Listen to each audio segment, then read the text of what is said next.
আপনাদের কাছে চাচ্ছি ভাই, ভিক্ষা চাচ্ছি ভাই, আমার সংসার চালানোর জন্য ভাই। 6500 টাকা দিয়ে বেতন দিয়ে ভাই আমার সংসার চলে না ভাই। আমার ছেলে মেয়ে তাদেরকে স্কুলে পাঠাতে পারি না, স্কুলে পাঠাতে পারলেও সরকারি স্কুলে পাঠাতে পারি, তাদের কাগজ কিনে দিতে পারি না ভাই।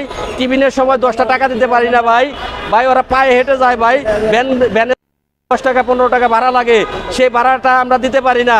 শিশু বাচ্চা হয়ে ওরা এই পায়ে হেঁটে দূর দূরান্তে যায় ভাই। ভাই আপনারা সকলে দয়া করে ভাই আমাদের 2-4টা টাকা ভিক্ষা দিয়ে যান ভাই, আপনাদের অনুরোধ রইল। আজকে থেকে আমরা শুরু করলাম। আমরা সকলেই অবগত যে আজকে আমরা 15 দিন যাবত এখানে বসে আছি।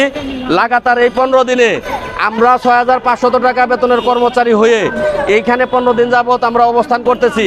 আমাদের থাকা খাওয়ায় টাকা শেষ হয়ে গেছে, কিন্তু আমরা এখানে ঘোষণা দিয়েছি হয় জাতীয়করণ না হয় মৃত্যুবরণ। মাননীয় প্রধানমন্ত্রী যতক্ষণ পর্যন্ত 2011 সালের আমাদের যে সরকার গ্যাজেট দিয়েছে সেই গ্যাজেট বাস্তবায়ন মাননীয় প্রধানমন্ত্রী না করবে ততক্ষণ পর্যন্ত আমরা বাড়ি ফিরে যাব না। কিন্তু আমাদের পকেটের টাকাও শেষ হয়ে গেছে। আমরা দুপুরবেলা খাবো কি, আমরা রাত্রিবেলা খাবো কি, বাধ্য হয়ে আজকে থেকেই এই ভিক্ষাবৃত্তির রাস্তা শুরু করেছি। 6500 টাকা বেতন। আপনারা তাদের সংসার চলে কিনা? 15 দিন যাবত এখানে আছি, আমার বাড়িতেও টাকা পাঠাতে হবে। টাকা না পাঠাইলে বাড়িতে বাজার করতে পারতেছে না। এখন আমি বাড়িতে টাকা পাঠাবো কি করে? আমি নিজেই তো আমার কাছে খাওয়ার টাকা নাই। বাধ্য হয়ে আজকে থেকে ভিক্ষাবৃত্তি আমরা শুরু করলাম। যে বাইরেই সামনে দিয়ে যাবেন আমাদের দয়া ধর্ম করে 2-4টা করে টাকা ভিক্ষা দিয়ে যাবেন ভাই। 15 দিনই বাড়ি থেকে আসার 2 দিনের খাবার বাড়িতে দিয়ে আসছিলাম। 2 দিন পরে যখন খাবার শেষ হয়ে গেছে তখন থেকে বাড়ি থেকে ফোন আসতেছে যে বাজার করতে হবে, বাজার নাই, চাউল নাই, এটা বলতেছে।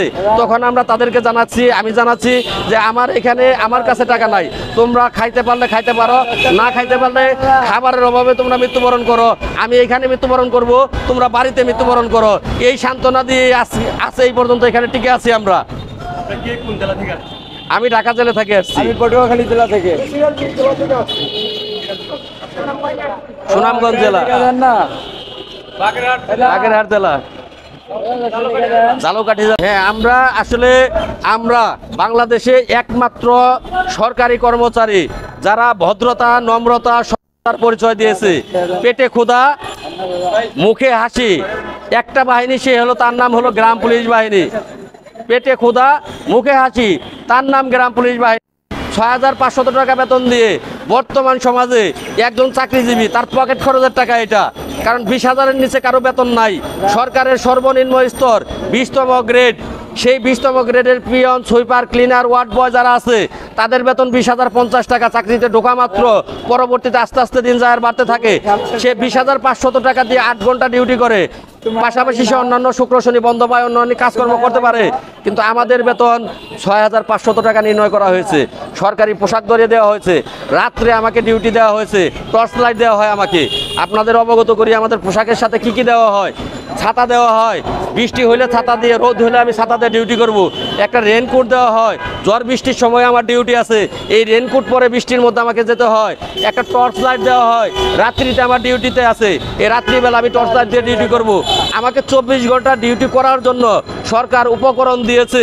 এই 24 ঘন্টা ডিউটি করতে যা যা লাগে উপকরণ দিয়েছে, কিন্তু আমাকে বেতন ধরিয়ে দিয়েছে 6500 টাকা দিয়ে। এই 6500 টাকা বেতন দিয়ে কোনোভাবেই আমরা সংসার পারছি না, কোনোভাবেই না।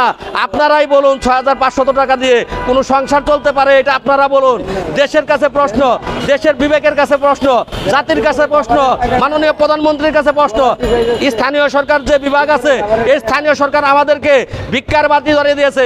ভাই কেউ খালি হাতে যায় না ভাই, 2-4টা টাকা ভাই দিয়ে যায় না আমাদের ভাই। একজনও ভাই খালি হাতে যায় না ভাই। কত টাকা কত হানে ফাইলা দেন ভাই, কত টাকা কত হানে আপনারা ফাইলা দেন। 2-4টা টাকা আমাদের দিলে ভাই আমাদের কাজে লাগবে, বিফলে যাবে না ভাই।